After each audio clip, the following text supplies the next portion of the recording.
This is not a campaign rally. This is not a press conference. And this is not a routine assertion of presidential authority. Late last night, inside a secured room that does not appear on any public schedule, senior officials were summoned under emergency protocols. Not because of a foreign invasion, not because of a natural disaster, but because the president once again invoked extraordinary powers. And this time, the resistance came from within his own government. What followed was not loud political infighting. It was something far more serious. Legal warnings replaced political slogans. Concrete deadlines replaced campaign rhetoric. And for the first time, multiple participants left the room believing that the word impeachment was no longer theoretical. I want to be clear about what I'm describing. This is not speculation. This is not social media noise. And this is not a partisan interpretation. These are institutional actors responding to a constitutional stress test unfolding in real time.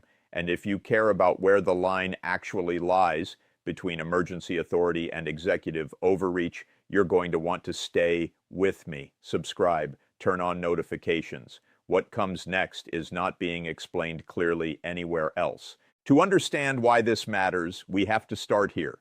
The presidency does have emergency authorities, real ones, statutory ones, authorities. Congress wrote into law for moments when time is the enemy, war, catastrophe, a genuine national security shock.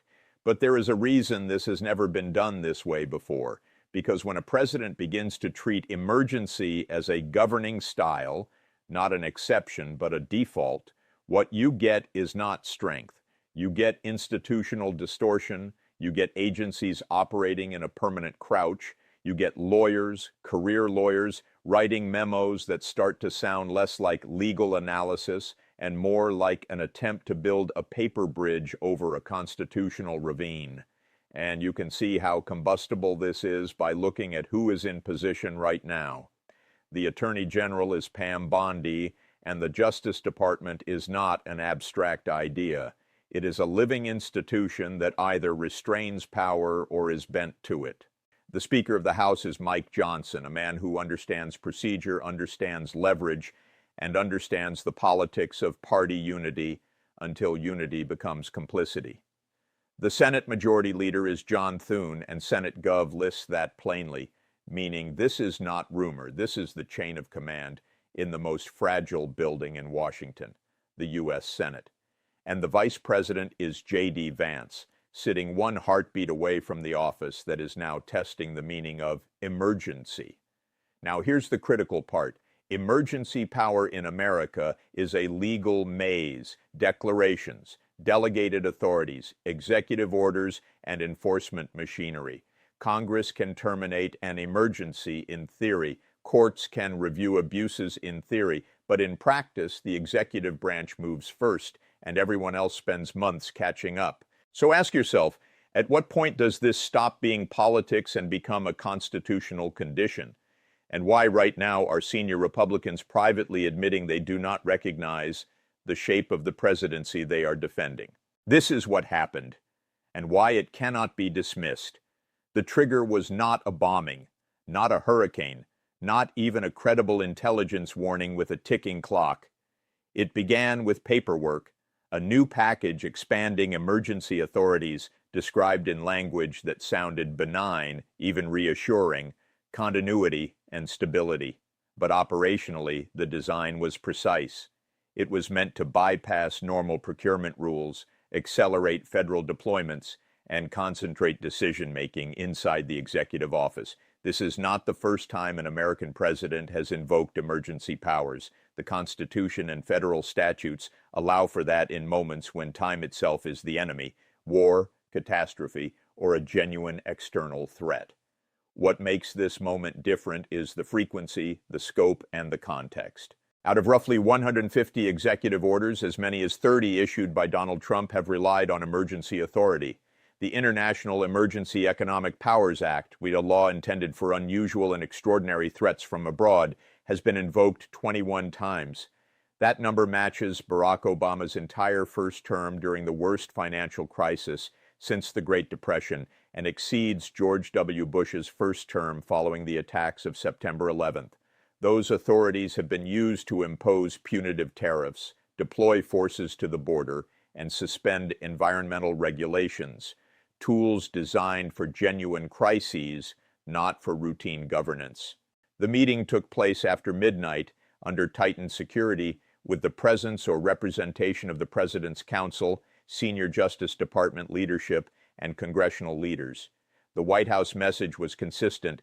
Delay was unacceptable. Congress could not be waited on, and sabotage could not be allowed to impede executive action. Vice President J.D. Vance has stated this plainly in public. We are in a state of emergency. Inside the room, however, the response was not political. It was institutional. Attorney General Pam Bondi did not argue policy. She spoke about legal exposure, criminal, civil, and institutional. According to those briefed, she placed an internal DOJ risk memorandum on the table, reaching a blunt conclusion. The legal theory being relied upon would not survive judicial review if the courts were allowed to reach it in time. This was not a policy disagreement. It was a warning about legal collapse. House Speaker Mike Johnson understood the stakes in procedural terms. He did not talk about press conferences or messaging. He talked about the calendar. If the action appeared to be a presidential manufacturing crisis in order to manufacture power, the House would lose control of the process, and a sequence of votes would be triggered that no one could easily stop. Senate Majority Leader John Thune was even more direct. The Senate, he said, would not defend an emergency that looked like a workaround. If emergency powers were to be used, the emergency would have to be demonstrated.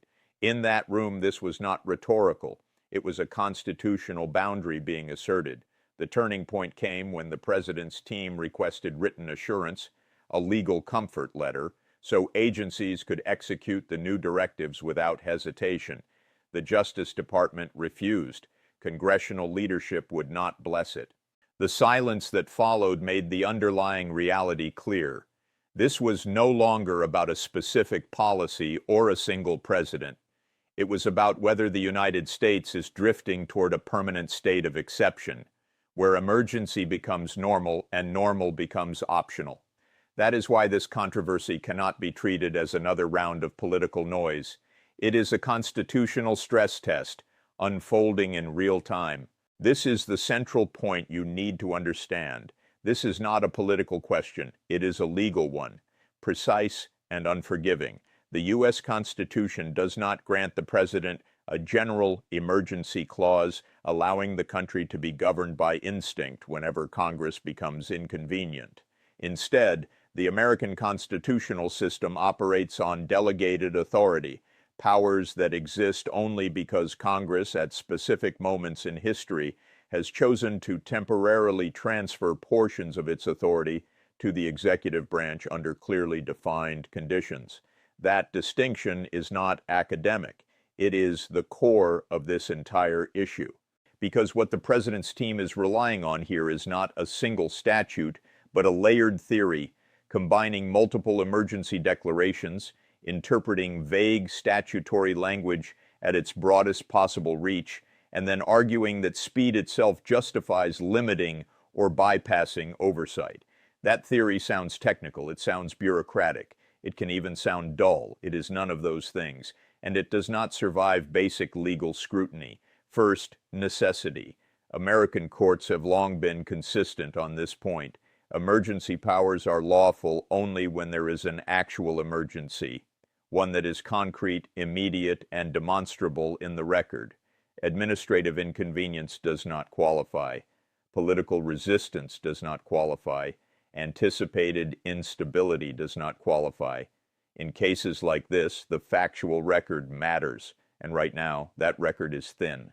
Second, temporality. Emergency authority, by definition, must have an endpoint. What alarmed lawyers inside the Justice Department is that these directives are structured to persist in practice through extended implementation timelines, rolling justifications, and enforcement mechanisms that outlast the event used to trigger the power in the first place. This is the familiar path by which temporary authority becomes structural power. Third, and this is the most overlooked point, reviewability. The Constitution is built on the assumption of conflict. It assumes courts will review executive action. It assumes Congress will respond.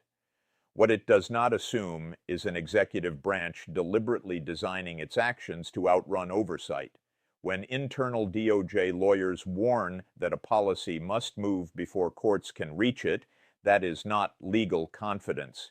It is an admission of fragility. This is also where much of the media coverage misses the mark. The story is often framed as a dispute over how much power a president can exercise. That is the wrong frame. The real issue is who decides when the emergency ends.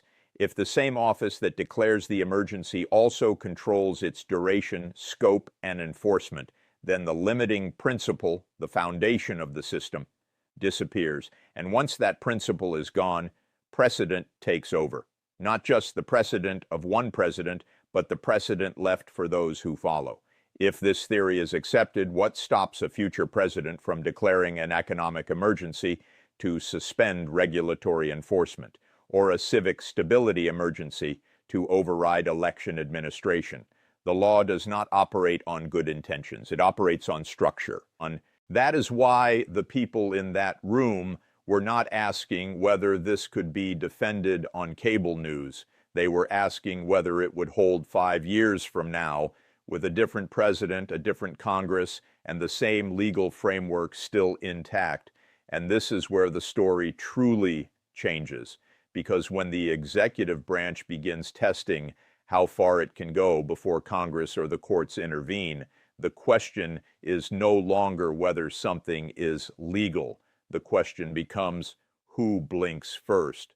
And in constitutional democracies, blinking first is how norms begin to disappear. So what happens when a president begins to treat emergency powers as a reusable tool, something that can be pulled off the shelf whenever the political environment turns hostile?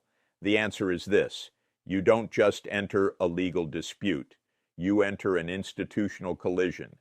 Inside the executive branch, the shift does not happen loudly, it happens quietly. Agencies begin to act as if ordinary law is no longer the default, and career officials, people who have served under both Republican and Democratic administrations, are forced into a choice they should never have to make: comply quickly to avoid being seen as obstructive in an emergency, or slow down and risk being labeled insubordinate. At the same time, out in the real world, outside closed-door meetings and corridors of power, the effects begin to spread in ways that never make headlines. Federal contractors hesitate as procurement rules suddenly become flexible. States don't know whether to cooperate with the federal government or prepare litigation. Local law enforcement receives conflicting signals. Markets do what they always do in the face of uncertainty. They pause. Businesses delay hiring. Households delay spending. Not because of a specific policy debate, but because it feels like the legal ground beneath them is shifting. And now, look directly at the political damage. Democrats do not need to manufacture a scandal. In this case, the structure itself is the scandal. A president expanding emergency authority without a clear emergency hands the opposition a fully formed narrative with a legal backbone. Abuse of power, disregard for Congress, and deliberate evasion of oversight. And Republicans, this is the part that cannot be avoided, do not get to sit this out. Speaker Mike Johnson may try to contain the damage. Senate Leader John Thune may try to narrow the scope. But the moment emergency power becomes a governing habit, every Republican in leadership is forced into a choice: defend it or restrain it. And in a party conditioned to see limits on power as weakness, restraint is quickly framed as betrayal. That is where internal fractures turn into public rupture. And remember this: impeachment is not just a vote. It is a process that turns what was hidden into public record: subpoenas, depositions, testimony under oath. That kind of sunlight is what executive power fears most. So the real question is this: if this continues, who pays the price first? The career officials pressured into compliance, the states pushed into legal chaos, the public asked to accept emergency as normal, or the president's own party, forced to choose between the Constitution and the person holding the microphone?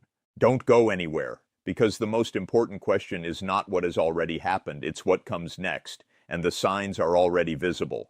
Pay very close attention to what comes next, because the next phase of this story will not be announced with sirens or an emergency address on television. It will arrive in the most familiar way power moves in Washington, through paperwork. The first thing to watch is the effort by Republican leadership to contain the damage quietly, procedurally, and deliberately boring. Speaker Mike Johnson's incentive is clear: prevent this from becoming a vote he cannot control. If the House begins drifting toward an unavoidable confrontation, he will do everything possible to narrow the terrain: committee jurisdiction disputes, closed-door briefings instead of public hearings, tightly controlled access to documents, anything that delays turning this into a simple, televised question about constitutional limits. Next, turn your attention to the Justice Department. DOJ rarely, almost never, confronts a sitting president head-on. But that does not mean it does not resist. Institutional resistance usually takes subtler forms: internal guidance that slows implementation, legal opinions written as narrowly as possible, enforcement priorities that are clarified in ways that delay action. And when those tools are no longer sufficient, institutions do what they have always done when cornered: they leak, not for spectacle, for self-preservation. Third, watch the states. A coalition of state attorneys general will begin to form, Democratic-led states first, followed by a few Republican states once sufficient political cover exists. Their objective is straightforward: find the fastest path to injunctive relief in federal court. The legal argument will be familiar but effective: demonstrate irreparable harm, demonstrate overreach, demonstrate the absence of a genuine emergency, and ask a judge to stop the machinery before it becomes irreversible. That brings us to the fourth element: the courts. Emergency power demands speed. Litigation introduces delay. The tension between the two is the entire game. If the administration can entrench the policy before a court reaches the merits, the meaning of reversal changes. But if a court reaches the core quickly enough, the administration risks a ruling that doesn't just block a single action, it dismantles the entire legal theory supporting it. Finally, and critically, watch the vice president. Because if this drifts into an impeachment posture, the vice president is no longer merely a political ally or a media surrogate. He becomes a constitutional actor with his own interests, his own liabilities, and his own future. A political party can survive policy failures. It struggles to survive constitutional violations that become part of the public record. And so this is the question that should remain front and center from here on out. When does this stop being politics and become a test of whether the system can still say no to a president? If the answer is never, then the emergency does not exist outside the government. The emergency is the government. This is not a moment you can brush aside and label as just another controversy, because the core issue here is not how far one president can stretch the meaning of the word emergency. The real issue is whether the United States is quietly accepting a new baseline, one in which the executive branch treats Congress as a minor obstacle, the courts as a distant and optional threat, and the public as an audience that will eventually grow tired and look away. This is how democracies do not collapse in a single dramatic moment. They erode. They normalize what was once called the exception. They make instability familiar, then acceptable, and eventually unquestioned. And if you are looking for the clearest warning sign, it is not found in any single action taken by the president. It is found in how the entire system is adjusting itself around that action. Congressional leaders calculate how to contain the damage. Lawyers inside the Justice Department calculate how to survive it. States calculate how quickly they can get into court. Everyone is acting on the same unspoken assumption that emergency is no longer a rare condition. It has become a method of governing. So when does this stop being politics? Because the Constitution is not a decorative symbol. It is a system of limits designed for moments exactly like this, moments when power grows impatient, when accountability becomes inconvenient, and when the greatest temptation is to believe that the ends justify the means. If those limits fail here, they do not fail for just one man. They fail for the future of the country that comes after him. And that is why this cannot be treated as a familiar shouting match, a routine news cycle, or a standard partisan clash. This is the moment to pay attention, because once an emergency becomes normal, normal does not find its way back on its own.